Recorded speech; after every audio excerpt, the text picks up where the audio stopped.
Olá, pessoal, tudo bem? Boa tarde. Só esperar, né, entrar mais um pouquinho de gente aqui na aula. A gente já dá início à nossa atividade, tá bom? Um abraço.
Fala, meu querido. E aí, sabe, tudo bem? Só dá um tempinho aí pra gente começar nossa aula, tá? Já dá início aí às atividades.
Só mais uns 2 minutinhos, pessoal, a gente começa, tá?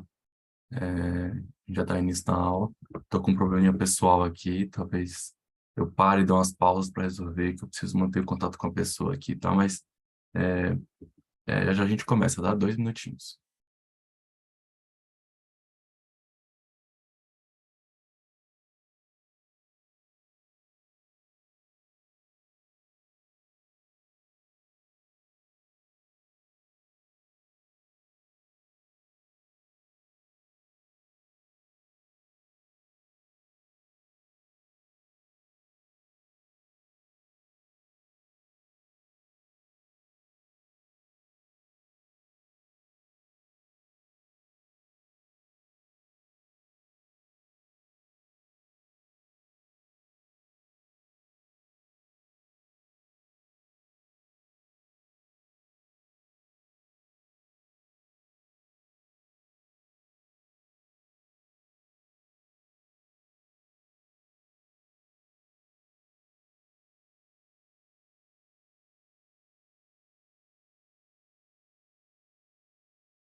Olá, pessoal, tudo bem? Vamos lá, vamos retornar aqui à nossa aula, né, nossa atividade de DaVinci Resolve. Hoje a gente vai falar sobre, né, tentar finalizar o nosso processo de correção de cor, né, as nossas atividades de correção de cor, e logo em seguida a gente vai tentar fazer algumas atividades no DaVinci Resolve, tá? Bom, hoje a gente vai tentar terminar esse slide. Caso a gente consiga terminar o slide, a gente já vai partir para as atividades. Hoje eu estou com um probleminha pessoal, talvez a gente encerre um pouquinho mais cedo por esse motivo, mas eu vou tentar alongar o máximo possível eu conseguir, tá? Tentei, né, fazer para não ter que cancelar a aula de fato, mas enfim, vamos lá. A gente vai dar continuidade aqui na nossa atividade, né? Na aula passada a gente viu bastante informação sobre, né, a questão dos tipos de corte, partiu para a psicologia das cores, viu a importância, né, que todos esses elementos têm para poder fazer, para poder a gente ter, né, esses... Calma aí, deixa eu espelhar minha tela aqui certinho. Ok, acho que tá indo, né? Vamos lá, beleza. E a gente ter noção do que a gente está falando de fato, né? Ah, meu Deus, calma aí.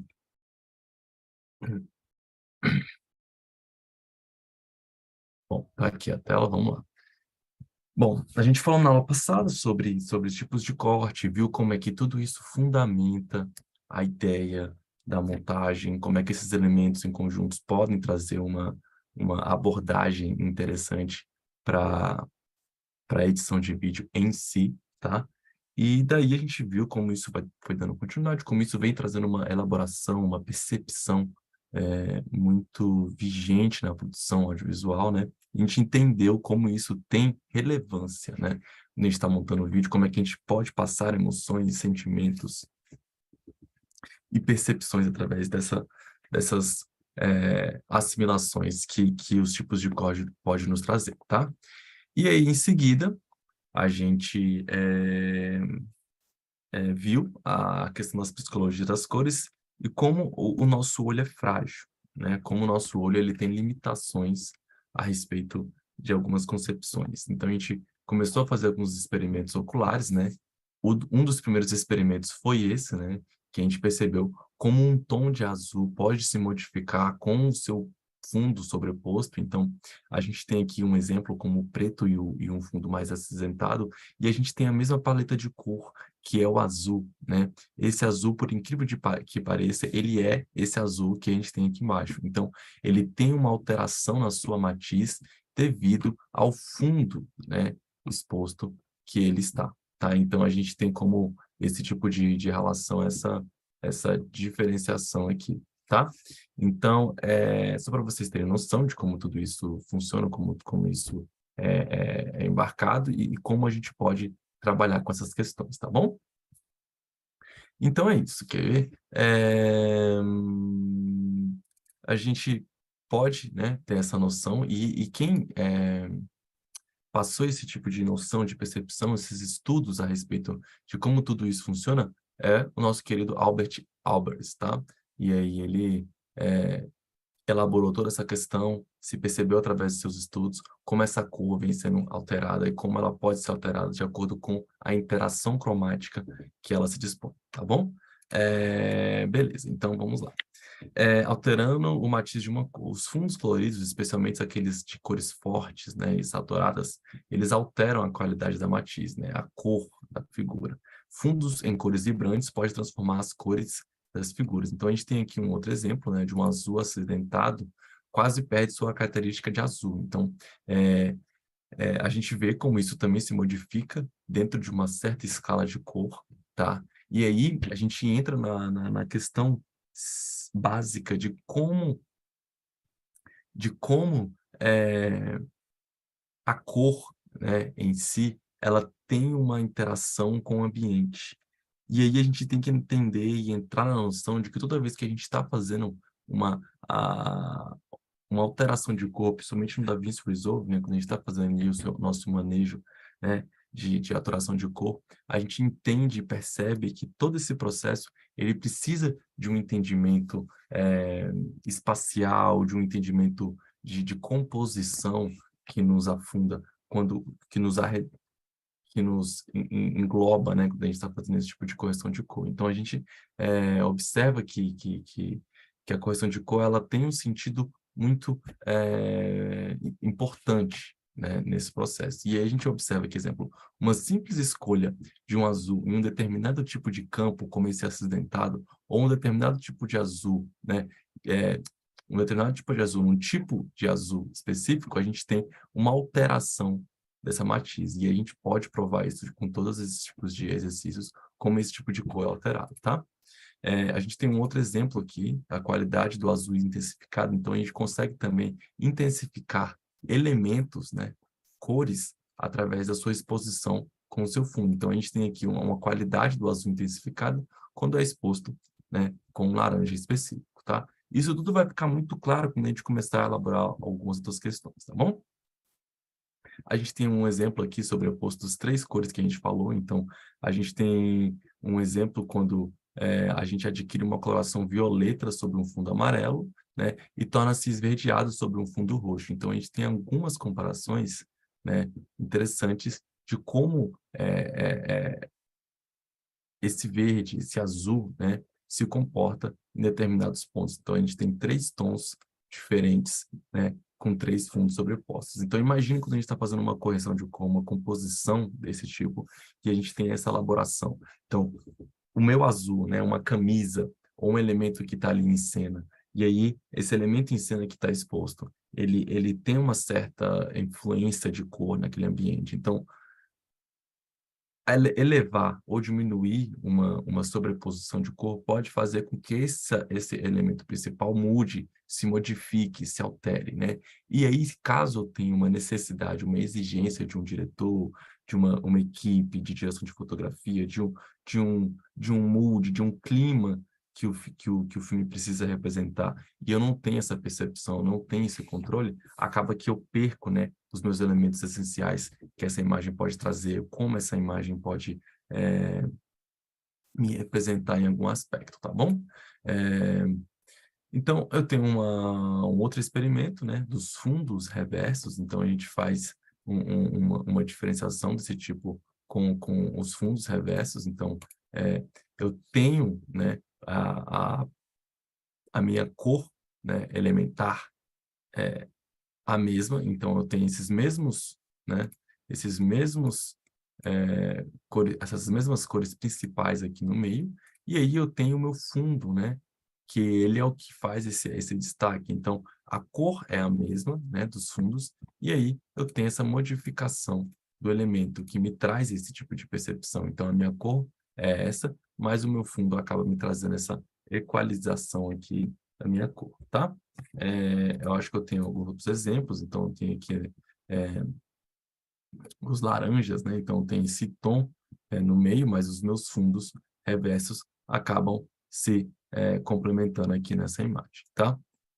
Depois de várias tentativas, o aluno descobrirá que a cor média entre os dois fundos, ou a mistura destes, é a solução para esse efeito, né? Malabarista da cor da figura. Então, a gente tem um conceito de equidistância, né? A gente vai abordar isso lá na frente, que é justamente esse equilíbrio dessa cor. Então, do fundo reverso funciona muito bem esse termo de equidistância. E esse termo de equidistância, que é esse equilíbrio, essa média entre as cores. Então, a gente tem um tom ali, a gente tem um tom ali amarelado e um tom branco acidentado, a gente tem uma média de cor.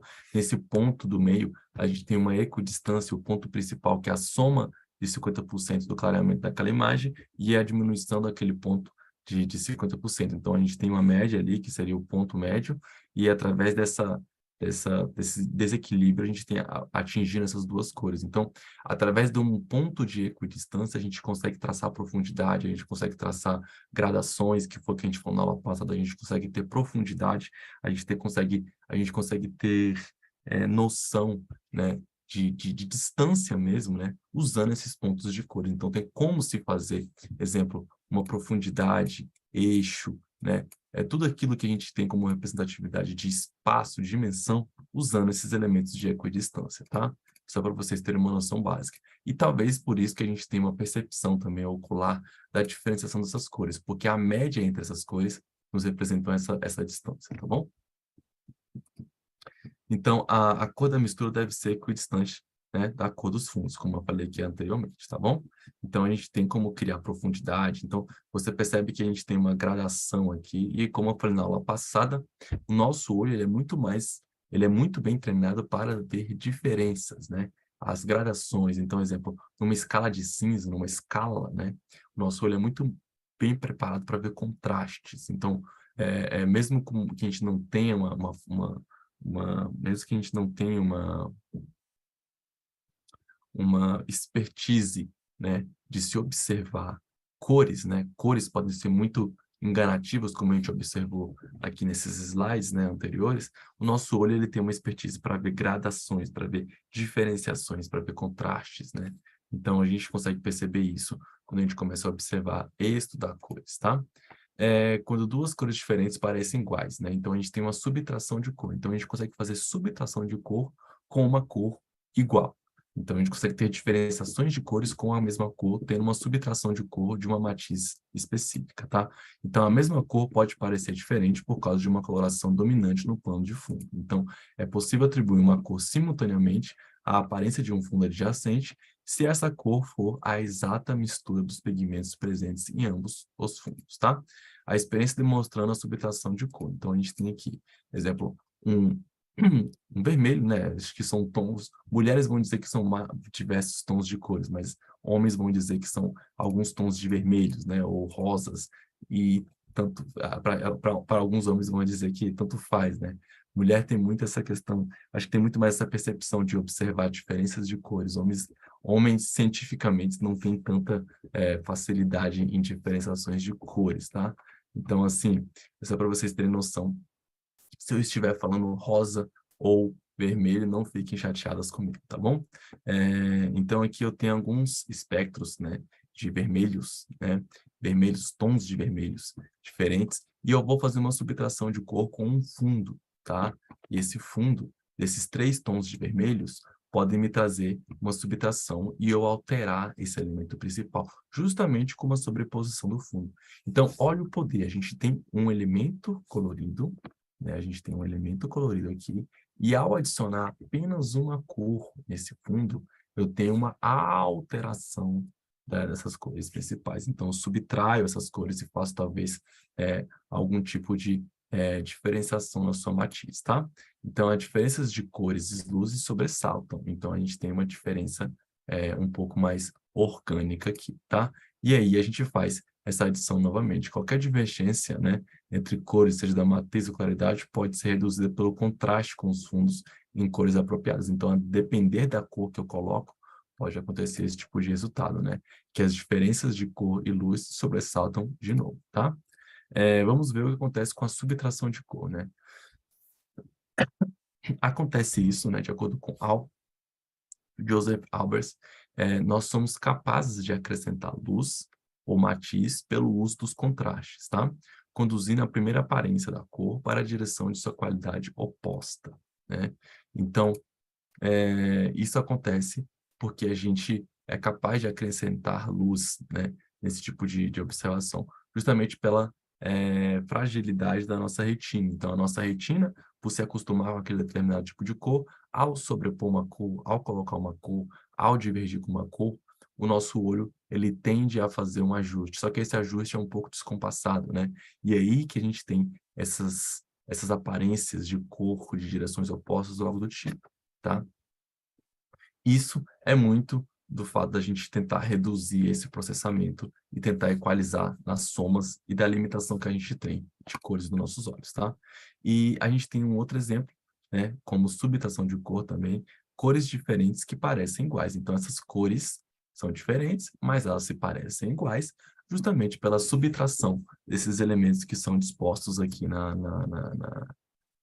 nosso exemplo, tá? Então, a gente tem um amarelo e um roxo, mas essas duas cores do meio, que é meio que um bege, elas são diferentes, mas por estarem equalizadas, colocadas lado a lado, elas parecem serem iguais. Então, isso é muito interessante, porque a gente tem vários efeitos. Então, a gente tem efeitos que fundos escuros e claros podem mudar a matiz da minha cor, então eu tenho uma certa alteração da minha matiz, então eu tenho a adição da matiz, onde eu posso colocar fundos que as cores, né, que os fundos se divergem, mas eles são iguais pelo meio que estão sendo adicionados, e a gente tem também a subtração do qual os pontos, né, as cores se parecem, mas elas não se parecem, as cores se parecem, mas elas não são iguais, elas se parecem pelo equilíbrio de cores que a gente usa dentro desses elementos, tá? Então, as cores diferentes que aparecem iguais são elementos que também podem configurar um tipo de ajuste de cor, né? O porquê da importância dessa, né, dessa utilização desses recursos. A utilização desses recursos e o porquê que isso acontece é muito importante quando a gente está observando gráficos. Como eu falei em aulas passadas, quando a gente começa a observar gráficos dentro do DaVinci Resolve, a gente começa a entender que o nosso olho ele vai ser falho a todo momento quando a gente estiver observando elementos dentro da nossa imagem. E aí a gente tem que recorrer a gráficos, né? E os efeitos práticos que essas atribuições têm aqui das imagens, né? Que essas atribuições de efeitos que mostram que o nosso olho está sendo enganado a todo momento, é para a gente mostrar a fragilidade que o nosso olho tem diante de uma correção de cor. Então, se o gráfico está mostrando que aquele elemento, né, presente na imagem não está tão azul, mas o meu gráfico mostra, não, ele está equilibrado, aquilo está tranquilo, pode ser uma fragilidade ocular sua devido a um reflexo, uma interação cromática, uma disposição que está no fundo, uma cor que ressalta mais ou ressalta menos. Todos esses elementos podem conjugar uma coisa, um fator que determina aquilo, tá? E aí, não necessariamente o seu olho, né, naquele momento, naquela determinada situação, pode estar representando a fidelidade que aquilo tem, tá? Mas aí, numericamente, graficamente, isso sim vai ter uma relevância, tá? Mesmo porque a reprodução desse material, a disposição desse material, ela vai ser em diversos locais, tá? Então, vai ter alguns parâmetros, né, de distribuição, de reprodução, seja em cinema, televisão, internet, tudo aquilo, ele precisa usar os parâmetros reais, os parâmetros que foram equalizados para poder fazer esse tipo de distribuição de cor, tá? E aí a gente vai mostrando esses exemplos. Então, um outro exemplo, né, de cores diferentes que parecem iguais, essas cores são diferentes, mas a disposição dos elementos as tornam, né, cores muito parecidas, tá bom? Então, a gente tem ilusão de cor, né? Pós-imagem e contraste simultâneo. Somente nesse momento, né, do estudo que é representado por Albers, ele permite falar aos alunos sobre a teoria que abarca todas as percepções ilusórias de cor, explicando o fenômeno, né, de pós-imagem. E aí eu vou mostrar para vocês essa ideia de como a cor pode nos trazer ilusão, e aí como a disposição disso pode ser muito forte. Então, ele demonstra o efeito de pós-imagem, pegando um círculo e um ponto preto na imagem, né? E aí o que ele faz? Ele utiliza, né, desse elemento, né, de uma cor de subtração muito forte, que justamente usa uma das nossas córneas, que é o vermelho, o RGB, e pede, né, para poder a gente olhar durante 10 a 15 segundos fixamente para esse ponto no centro. E eu vou deixar vocês olharem para esse ponto, né, fixamente de 10 a 15 segundos para a gente fazer um efeito. Então, eu vou pedir que vocês permaneçam olhando para isso. Eu vou contar aqui 15 segundos para poder a gente fazer, tá?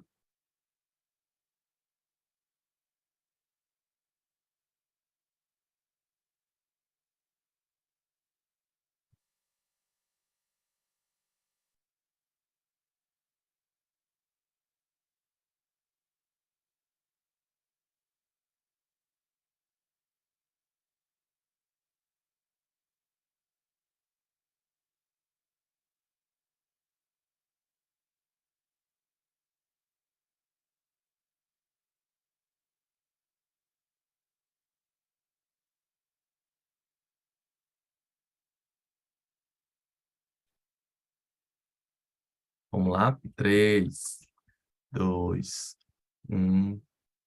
Vamos lá, eu vou mudar, vou mudar, vou mudar, vou mudar. Pum! Bom, quem olhou fixamente provavelmente teve uma subtração de cor do... a imagem ficou esverdeada, né? Então, a imagem ela ficou esverdeada. O porquê que isso acontece, né, pessoal? Tipo, quando a gente olha fixamente para o vermelho, a gente vai cansar a parte sensível do vermelho da nossa retina. Então, a gente teve uma adaptação dessa visão ocular. Então, a gente não processa, né, aquela parte, ou a gente já está com a retina fixada, né? E de maneira que, quando de repente a gente transfere o olhar para o branco, né, que consiste, né, em vermelho, amarelo e azul, ocorre apenas a mistura do amarelo e do azul. E aí a gente tem o verde, né, o complemento do vermelho. O fato de que a pós-imagem ou contraste simultâneo seja um fenômeno, né, psifisiológico, psicofisiológico, deve provar que nenhum olho normal, nem mais o treinado, né, então, está livre de sofrer os efeitos da ilusão de cor. E isso é muito interessante, porque a gente percebe como a gente tem uma certa fragilidade para essas questões. Então, é muito legal a gente observar esse experimento sendo feito aqui e de uma certa forma prática que atinge a gente diretamente com o nosso físico, tá? A gente tem um efeito ilusório de transparência, né? Quando escolhemos acertadamente 3 pedaços de papel em que a cor de um deles é de fato mistura das outras duas, então, ao organizá-las lado a lado, ocorre uma sensação ilusória de transparência, pois a figura central, né, representando a mistura, mostra a sobreposição das outras duas. Então, a gente tem esse elemento muito interessante a ser observado, eu gosto bastante. E aí, brincando com essa primeira perspectiva, né, de a gente cansar a nossa retina, de acordo com isso, a gente tem alguns experimentos de sobreposição. Então, aqui, exemplo, ao se colocar, né, uma figura, um retângulo maior, um verde, um amarelo, né, e a gente fazer esse mesmo elemento que a gente fez lá atrás, de cansar a retina e colocar um sobreposto ao outro, a gente tem o efeito de opacidade, né? A gente começa a gerar uma brincadeira de opacidade. E a gente tem alguns exemplos, justamente por quê? Por causa da equidistância, né? De novo, a gente tem aqui um equilíbrio, né, onde o azul até o amarelo, a gente tem aqui a medida entre essas duas cores e a gente tem o meio dessas cores. E o meio dessas cores representa a média entre essas duas, tá? E aí a gente tem algumas brincadeiras, né? Uma delas você utiliza muito do Kandinsky, né? Klee usa muito, né? Então, esses trabalhos de transparências, além de transformar um desafio para a compreensão das misturas da cor, pode levar a composições interessantes, né? Com intricados efeitos visuais.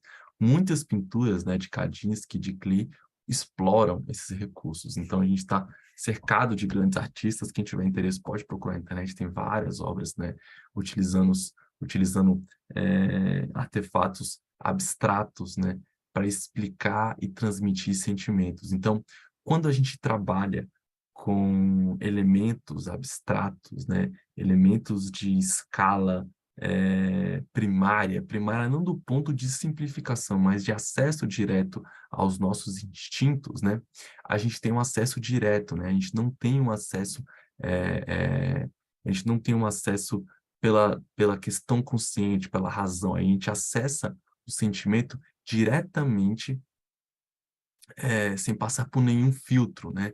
Então, é interessante, pinturas como do Kandinsky, do Klee, fazer esse tipo de experimentação, né? Porque trabalha com questões fisiológicas, então esse estranhamento, essa, essa, essa divergência ocular, tudo isso que está ali representado na sua obra, pode ter uma grande relevância,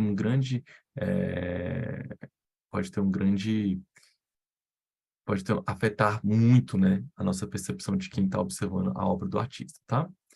E aí a gente tem as misturas de fato, né? E aí a gente começa a entender um pouquinho de mistura de fato. Até agora a gente teve subtração, né? E teve ali uma brincadeira de adição de matiz, mas agora a gente vai para a mistura de fato, né? Onde a gente começa a brincar com misturas de cores. E aí a gente tem um parâmetro muito interessante, né? Porque a gente tem a mistura aditiva e a mistura subtrativa, tá? E aí a gente tem esses três elementos, né? Da mistura aditiva e da subtrativa. Então, a gente tem a aditiva, que é a mistura de luz projetada, luz colorida, né? Então, a gente tem o verde, o azul e o vermelho. E na subtrativa, a gente tem ali o vermelho, o azul e o amarelo, né? E aí a gente tem a representação das cores. O que acontece, né? A aditiva é tudo aquilo que me representa uma iluminação projetada, né?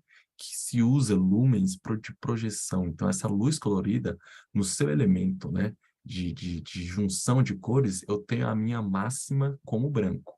Já na subtrativa, né, a mistura indireta de luz, que é refletida pela luz que bate nela, a gente tem chamada como pigmento, né? Então, pigmento é aquilo que, né, eu reflito, né? Não aquilo que eu projeto.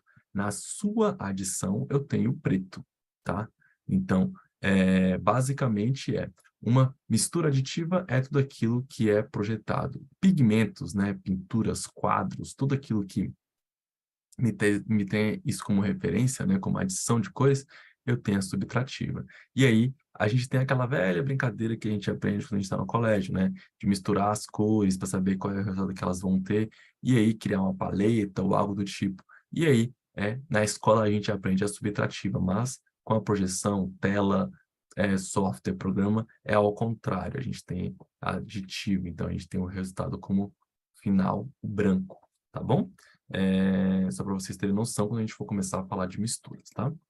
E aí, ilusão de espaço, né? A projeção das camadas de cor, né, nos planos de composição. Ah, e desculpa, tá? Desculpa. É por isso que, né, vamos supor, quando a gente vai fazer algum tipo de material, de físico por digital, né, a gente tem algumas conversões de cores, né? A gente usa o mesmo sistema RGB, mas o RGB invertido, né? E aí a gente tem essa ideia de como é que ficaria. Eu acho, né? Deixa eu ver, eu não consigo. Ah, mas aqui não tem a opção.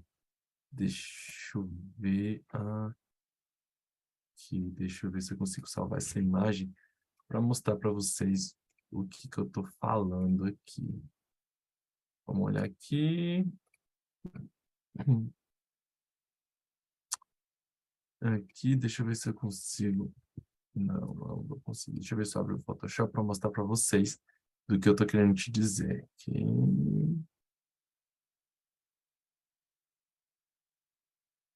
Vamos ver se eu consigo abrir o Photoshop.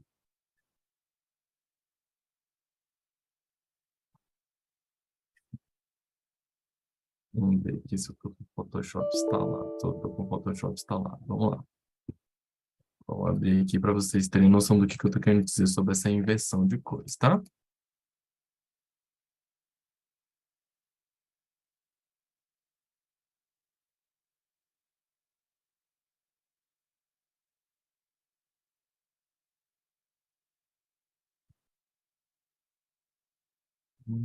Tá bom, tá bom. Vamos lá. Mais trabalho. Vamos aqui, ver se eu consigo fazer esse efeito prático aqui para vocês. Vamos ver se eu consigo fazer aqui. Hum.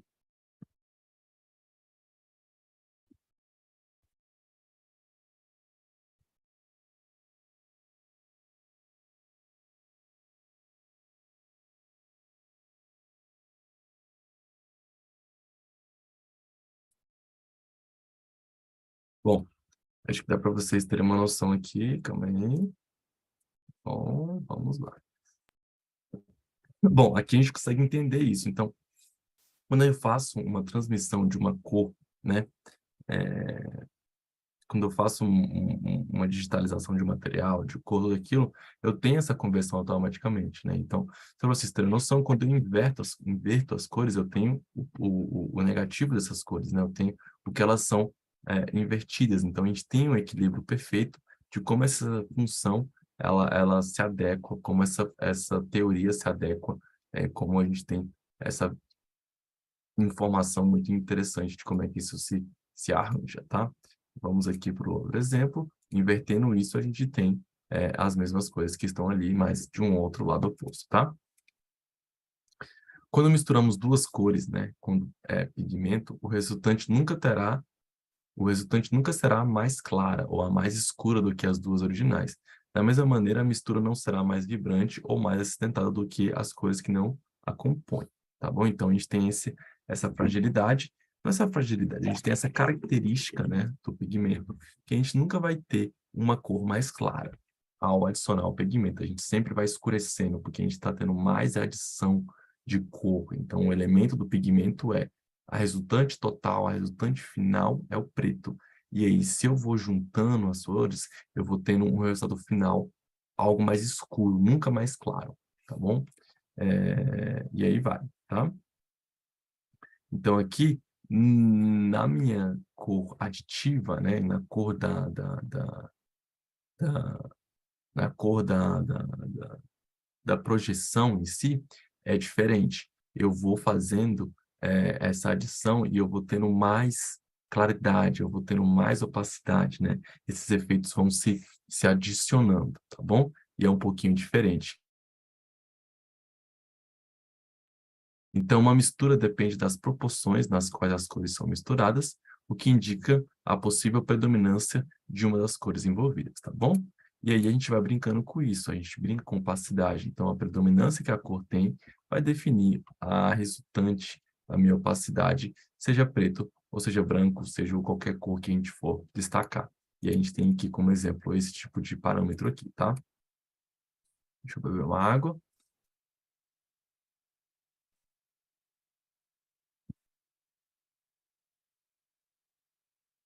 Quando uma cor nos parece estar mais na frente ou mais atrás de outra, né, nos estudos de transparência percebemos uma terceira alteração, a erosão do espaço.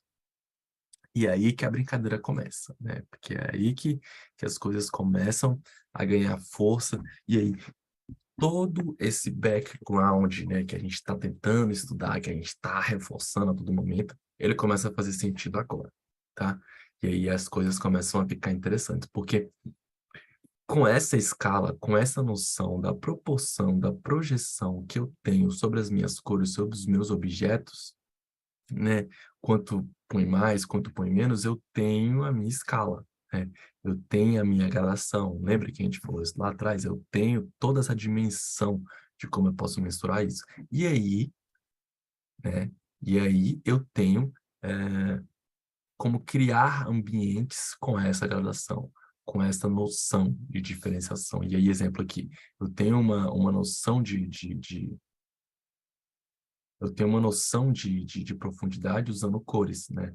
Então, eu tenho aqui camadas, eu tenho contrastes, eu tenho profundidades com essa cor, tá?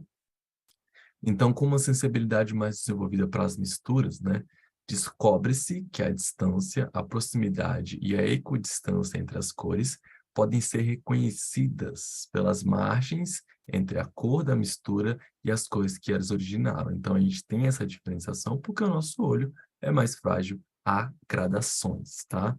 E aí a gente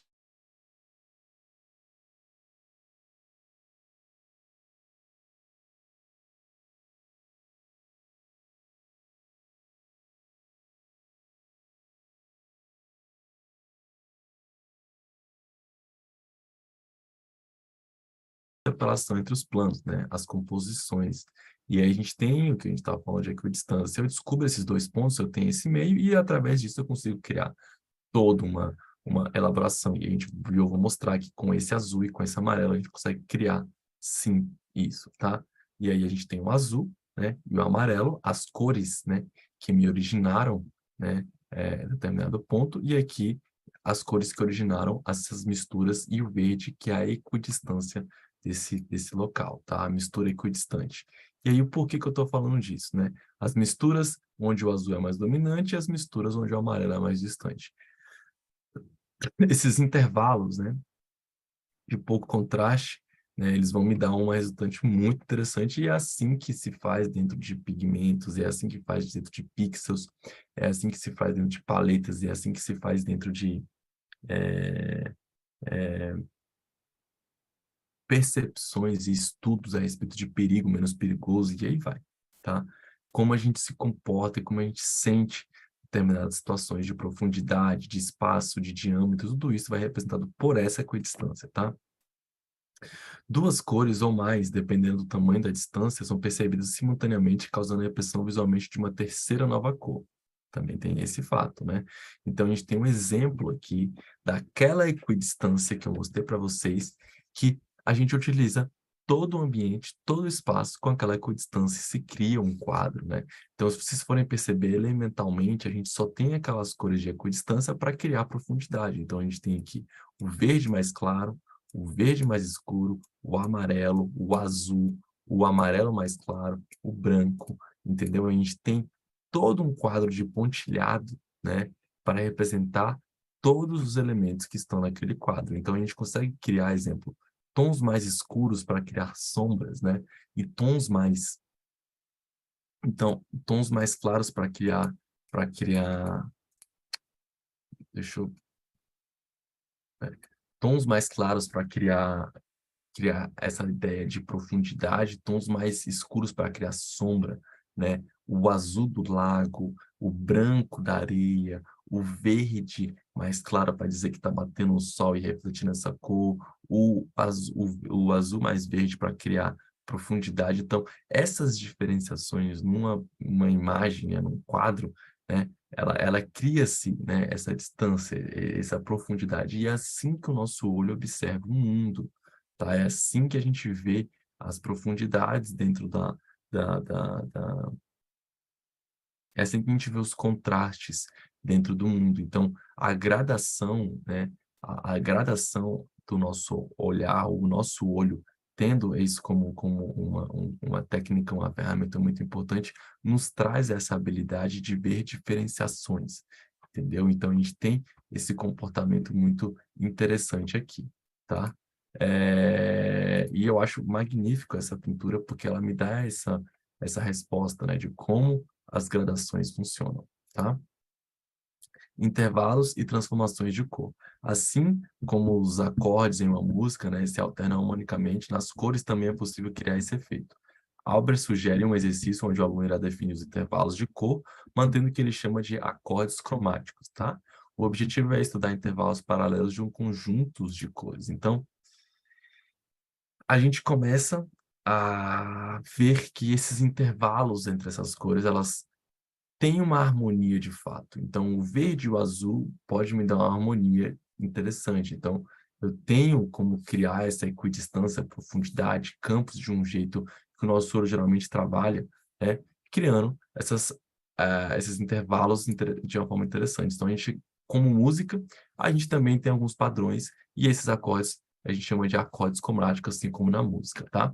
E aí essas cores, né, esses cromas nos definem desse jeito. Então, observando aqui, né, esses intervalos de transformações das cores, a gente tem esse exemplo desses quadros, né, que é a sua opacidade, né, dentro dos acordes cromáticos, alguns podem me trazer, né, sobressalência de uma imagem, outros podem me trazer profundidade, dependendo como é disposto, né, como cada imagem é disposta, né? Então, esse contraste, ele é muito interessante, né? Então, aqui no primeiro exemplo, eu tenho como se fosse uma pirâmide, né, saindo, essa imagem ganhando algo que está saindo da tela. E aí eu tenho alguns testes de acordes cromáticos onde a minha imagem está entrando, né? Então a opacidade disso vai me diferenciando ali nesse ponto, tá?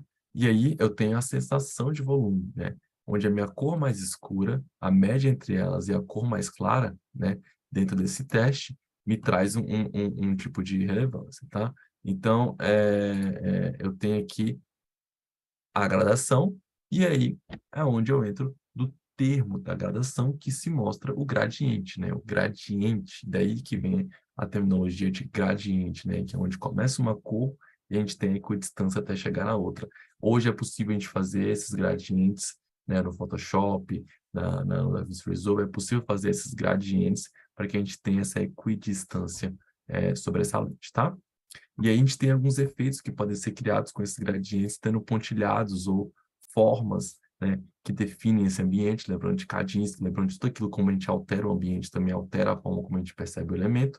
E aí, exemplo, a gente tem esse efeito de volume, né, esse efeito de flauta com um gradiente, uma equidistância interessante, e aí o formato que isso é feito e gera um efeito de volume, né? E é muito legal, tá bom? É, e aí, dentro da regra da harmonia, né, a gente tem alguns conceitos interessantes. A música, né, ela atua na dimensão temporal e as cores na dimensão espacial. Então, esse elemento é um elemento muito interessante, tá?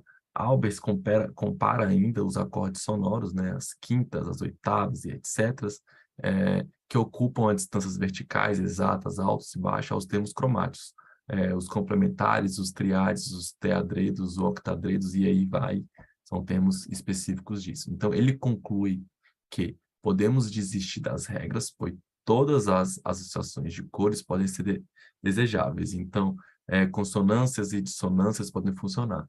A pura aplicação, né, de regra, de harmonia, não se apresenta uma solução satisfatória. Ao contrário, devemos manter a nossa imaginação flexível para que seja possível degustar, inventar e descobrir novas possibilidades. Qualidade, né? Então, vamos lá. Essa roda, né, a nossa famosa roda de Gaussian, né, apresentada pela teoria de Schopenhauer, e aí alterou o círculo de Gaussian. Então, a gente tem diversas modificações nesse círculo, né, o círculo que você gira e vê o arco-íris e vê todas as cores, e aí vai, blá, blá, blá, blá, blá.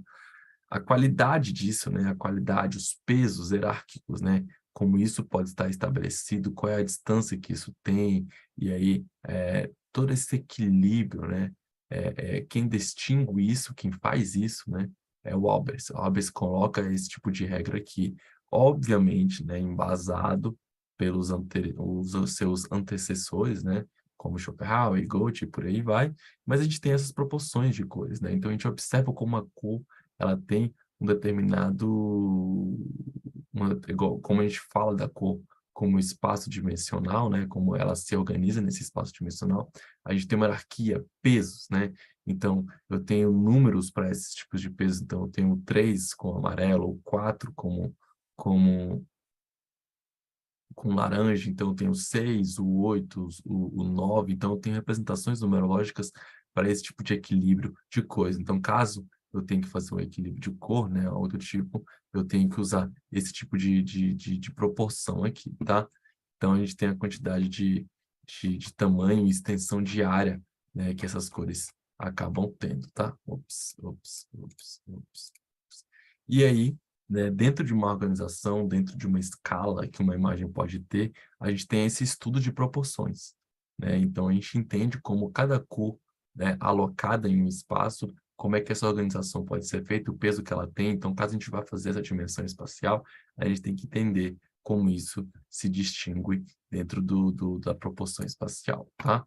E esses estudos de quantidade nos fazem acreditar que, independentemente das regras de harmonia, qualquer cor se ajusta e trabalha com uma outra cor, desde que suas quantidades sejam apropriadas, tá?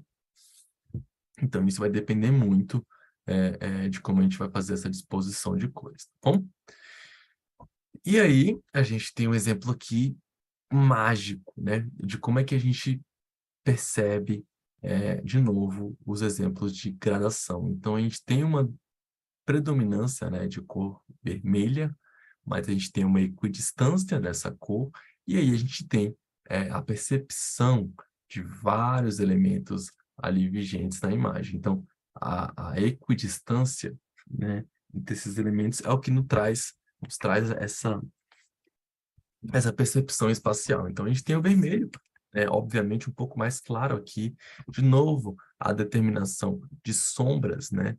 Então, na nossa realidade, né? Isso aqui é uma foto, mas na nossa realidade, né? Na forma como a gente vê o mundo, é assim que o nosso olho se comporta. Então, sombras, né?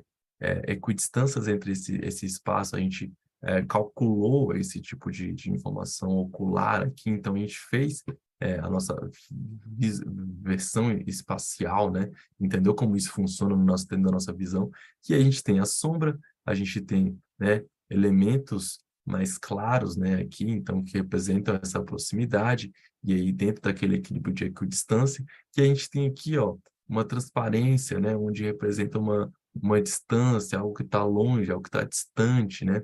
Então, a organização ocular, né, dentro da equidistância de cor que a gente tem, né, faz essa ideia de volume, de distância, de tudo aquilo que está longe, perto, justamente usando esses tipos de informação. Isso é muito útil para quem trabalha com chroma key.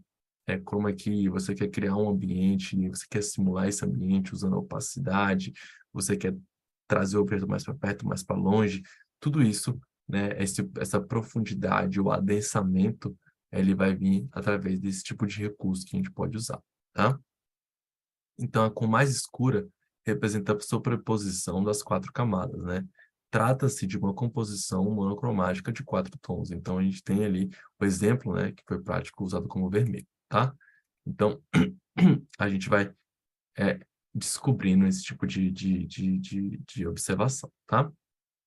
E aí, Albert sugere fazer alguns estudos livres, né? Um desafio à imaginação de quem está mexendo com esse tipo de elaboração. E aí ele cria um espaço, né, de trabalhos individuais, encorajando a realização de estudos livres, como lições para casa, e aí vai. E aí ele usa o uso contínuo de cores não preferidas mostrará que, como na vida, limitar-se às próprias referências resultará em prejuízos. Então, pouca experiência, né, e poucos insights. Vamos lá. Ele faz alguns estudos com faixas de papel colorido, e aí vai, e aí tem alguma identificação, né, de algumas informações bem interessantes, tá? Vamos aqui para o próximo slide, que eu acho que é mais interessante. Vamos lá. Vamos lá. Vamos ver, aqui tem a ver com posição aritmética, a gente não vai usar isso. Vamos lá. Bom, e aí a gente chega num patamar bem interessante, calma, deixa eu beber um pouco de água aqui.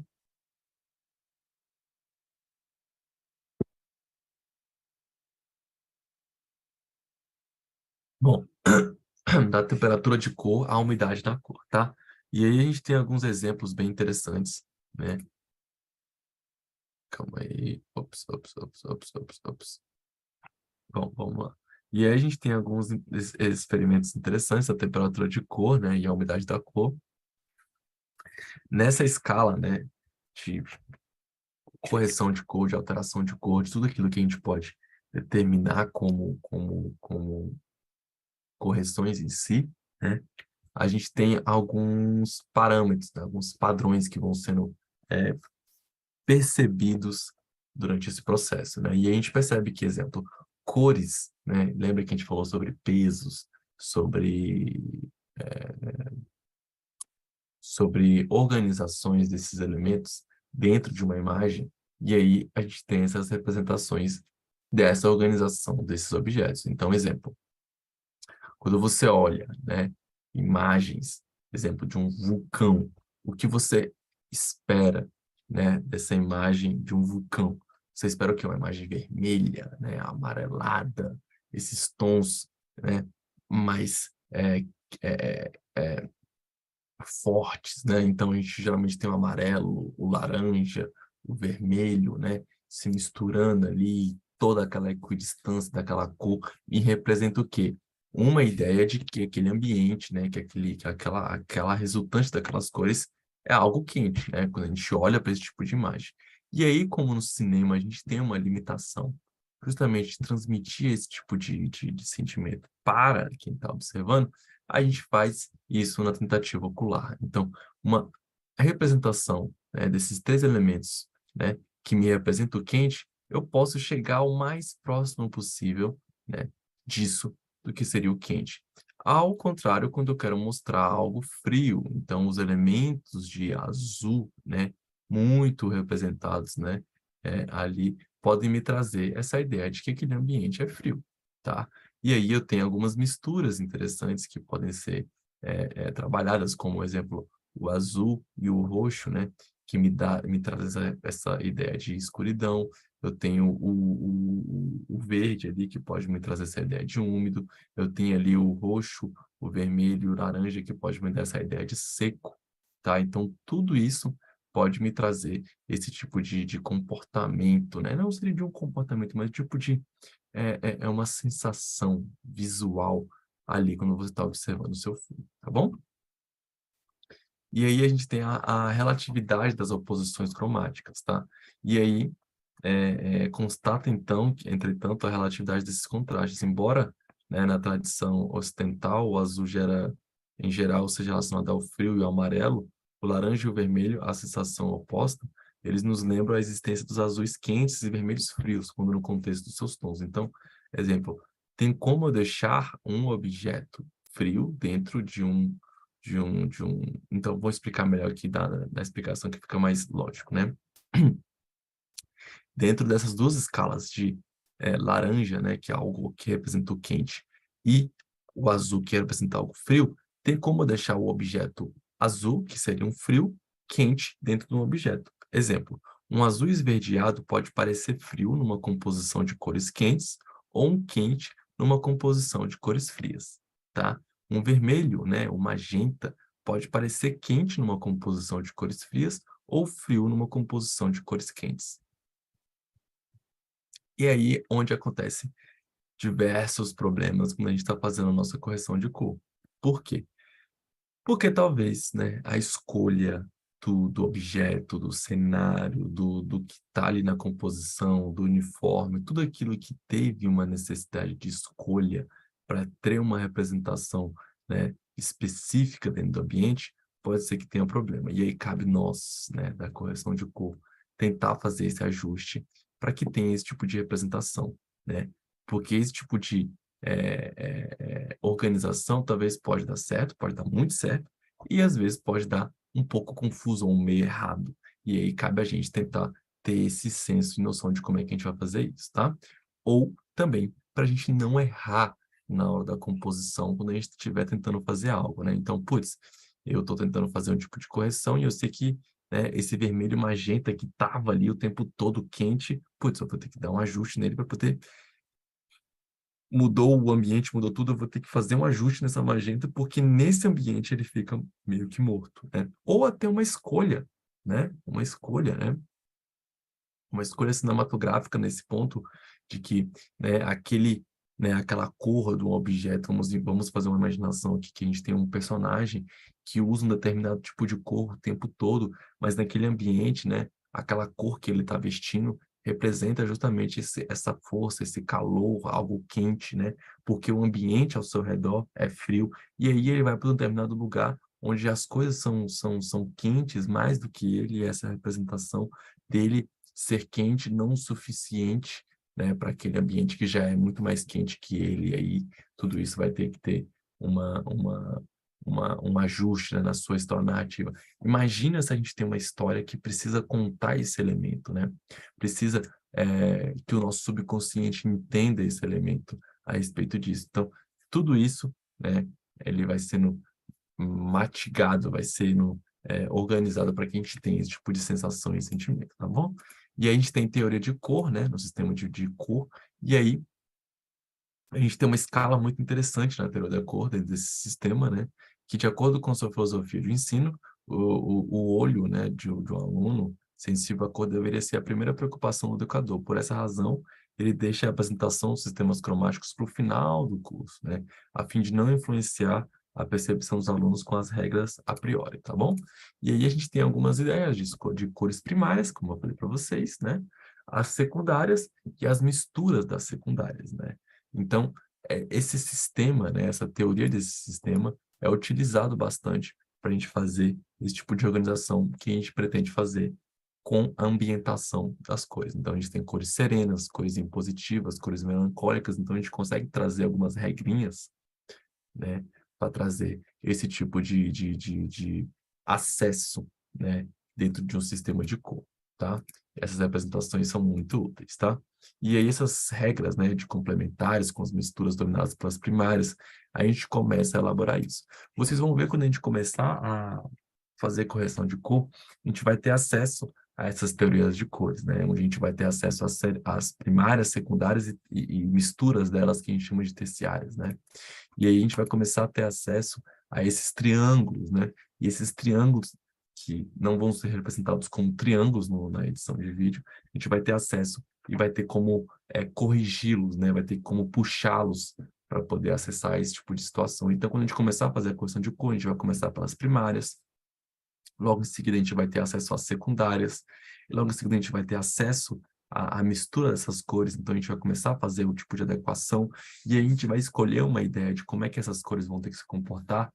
Então, beleza, eu já corrigi as minhas cores primárias, consegui ter acesso às secundárias, fiz essa mistura, beleza, e agora? Como é que eu vou dar o clima para o meu filme? Eu vou querer as minhas cores mais serenas, mais positivas, mais melancólicas, eu vou querer algo que me remeta a Y, a X, como é que vai ser esse tipo de organização? Tudo isso vai depender como eu vou estar me organizando, né? E aí, esse exercício, né, para a distinção de efeitos cromáticos nunca se esgota, tá? Volta e meia, novos casos são descobertos e devem ser sempre apresentados à classe. Desse modo, o estudo será um dar e receber mútuo, tá? Ele também mostrará que todo estudo cuidadoso é básico e que toda educação é autoeducação, tá? Isso indica que esperamos de cada aluno várias soluções para um mesmo problema, tá? Isso é bem interessante e isso acaba nos instigando a querer sempre mais, tá? E aí eu falo sempre dessa limitação ocular e eu gosto de encerrar, né, e fazendo essas conclusões prévias a respeito desse tipo de abordagem. Exemplo, dentro de um espectro, né, dentro do espectro da luz, a gente observa as cores, apenas uma faixa, né, apenas uma faixa desse espectro de cor.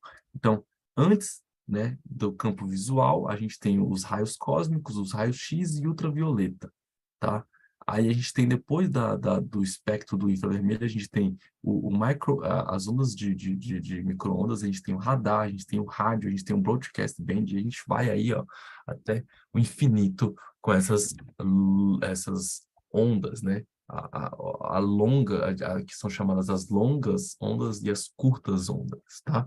E aí, dentro do espectro, né, que está ali entre o final da ultravioleta e o começo do infravermelho, né, a gente tem aí, ó, esse espectro, né, o espectro da cor que a gente consegue visualizar, o espectro da cor que a gente consegue observar, né, que o nosso olho tem acesso. E aí é dentro desse diâmetro, né, de 400 milímetros até 700 milímetros. Lá no DaVinci Resolve a gente vai conseguir ver esses gráficos, como é que eles vão estar se organizando, tá? E aí, dentro desse espectro, né, a gente tem acesso à gama de cor que as nossas câmeras captam, né? E a gente tem dois sistemas, o REC 709 e o REC 220. Então, quanto maior o espectro, né? Esse aqui é o espectro todo visual que a gente tem, tá? Do 700 ao 400, né? Atingindo alguns parâmetros aqui até acessar a cor. Então, a minha câmera ela consegue acessar alguns pontos, né? Então, graficamente aqui ela vai até alguns pontos, né? Dentro do parâmetro 709. Dentro do REC 220 eu tenho um espectro maior, mas ainda não é o todo, tá vendo? E aí eu consigo ter acesso a esse tipo de campo cromático, né, visual que a minha imagem tem, tá? Isso vai ser explicado quando a gente abrir o DaVinci Resolve, vai mostrar ponto por ponto e aí vai.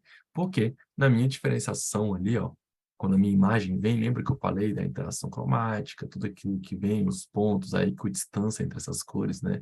Então, através dos meus pontos equidistantes, né, entre o azul, verde, vermelho, o azul, verde, vermelho, eu vou criando pontos, né, de equidistâncias, eu vou fazendo essa forma como a minha imagem vem para mim. Então, quando eu capto uma imagem em RAW, ela vem com todos esses pontos, os 3 pontos, com todas as colorações. Então, quando eu processo isso, quando eu vou fazendo a minha correção de cor, eu vou trabalhando essas camadas, né, onde o meu ponto foi elaborado, então eu vou tendo ali acesso a essas camadas, eu vou mostrar isso para vocês.